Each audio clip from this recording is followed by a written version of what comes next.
Hello learners, myself Simran from Team CloudyML, and today I welcome you back to our YouTube channel.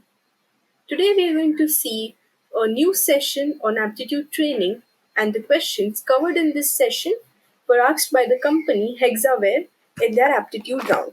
So let's begin.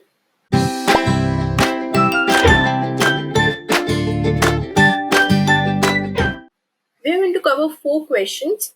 So this is the first question, which is of quantitative aptitude. So first let's read out the question. A running man crosses a bridge of length 500 meters in 4 minutes. At what speed he is running? So we have been given the length of the bridge and the time in which he covers the bridge running. Okay, and we need to find out this that at what speed is he running. So we have just been given the length of the bridge and the time. So suppose this is the length of the bridge and we have the time 4 minutes and the length is given as 500 meters. Okay, so this length of the bridge will be nothing but the distance covered, correct? This length will be the distance covered in 4 meters. And the formula for speed is we know distance upon time, correct? So this 500 meters will be considered as the distance that he has covered in 4 minutes. Okay, so now let's first find out the speed, which is distance upon time. But if you observe that the distance is given as 500 meters and the speed or the time is given as 4 minutes. So we need to convert it into a single unit of measure. So we will be converting minutes into seconds. Why? Because speed can be in two units. First is meter per second or kilometer per hour. Correct? So here we have been given minutes. So we will convert it into seconds so that we will be getting the answer as meter per second. So for converting time into seconds, we will be just multiplying it by 60 because 1 minute has 60 seconds. Correct? So we will be converting this minutes by multiplying it by seconds, which is 60 seconds. You'll be getting the answer is 240 seconds. Now find out the speed by 500 upon 240.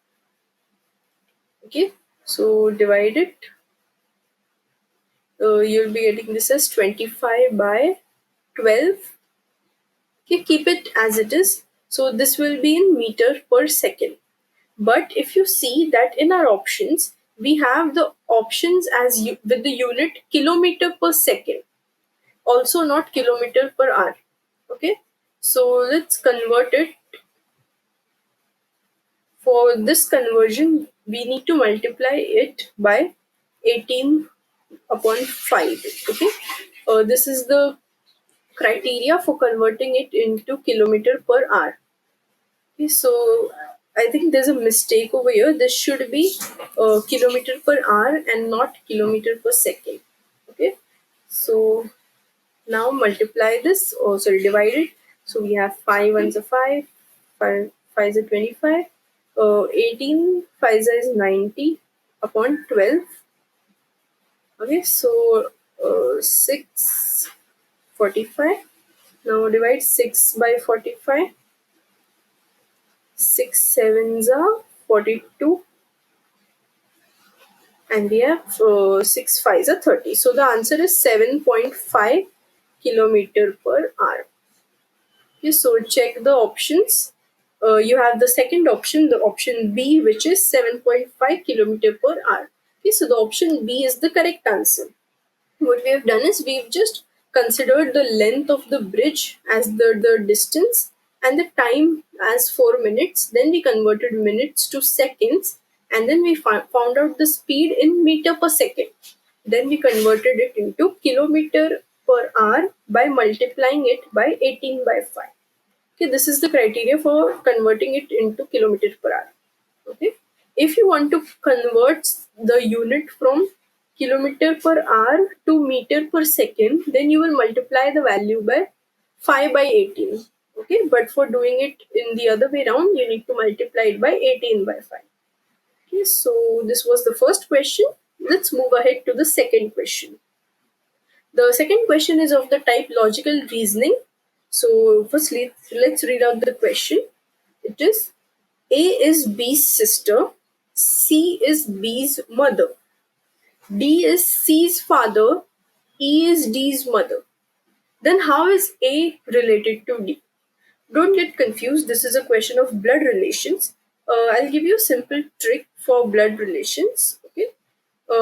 What we will be doing is, you can use certain symbols for denoting certain relations. So suppose for sister or brother, you can use this, which means for sibling, you can use this symbol. For showing marriage, you can use this symbol, which means for husband and wife. Then, if it is a male, you can use this symbol. And for female, you can use this symbol. Okay. So let's see using these symbols how we can solve this problem. So you have been given four relations. So first let's find out the diagram for this four relations. So the first is A is B's sister. A is B's sister, which means A is a female. Correct? So for female, you have this. And she is B's sister. This was the what we say symbol for sister or for sibling, and this is B. Suppose so. This is A. This B's sister. Next, it is given that C is B's mother, which means C is again a female. C is B's mother. If you want to show generation wise relations, you can use the level concept, which means if C is B's mother, then you can use this. Okay, you can show it one level above. So now C is B's mother. You can use this symbol for showing mother and father. Okay, mother, father, or simply a parent. Next, D is C's father. Now D is a male. Okay, D is C's father. Just a second.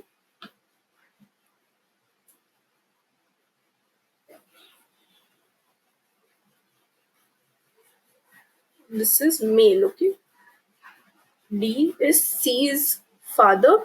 That is why I have shown D one level above of C. And siblings are kept on the same level. Parents are kept one level above. So D is C's father. And the last statement is E is D's mother. Okay. I'm not sure if I'll be able to take it one level above. Yes, I can. So it has been given E is D's mother. So E is a female, correct? Because she is D's mother. So this is E. She is D's mother. So we've plotted the four statements. What we have to find out, how is A related to D? So this is A. This is D. Okay. A and D. How are they related to each other? So if you see that C is D's mother and B and A both are C's children. How? Because A is the sibling of B, which means they both are born to the same mother, which is C. So by this, you can say that D is a male and he is C's father, which means that he is the grandfather of A. Why? Because he is a male and he is A's mother's father. Mother's father is nothing but a grandfather, correct? Mother's father is a grandfather. So that is why D is the grandfather of A, because A is B's sister, which means they both are siblings, they are born to the same mother, which means C is also the mother of A. And D is the father of C, which means D is the grandfather of A. So the answer will be option A, which is grandfather. Okay. Sorry. How is A related to D? So A in relation to D will be granddaughter. A is related to D as granddaughter and D is related to A as grandfather. So the answer will be granddaughter, because in the question it has been asked that How is A related to D? So the answer will be D, granddaughter. Okay, let's move ahead to the next question.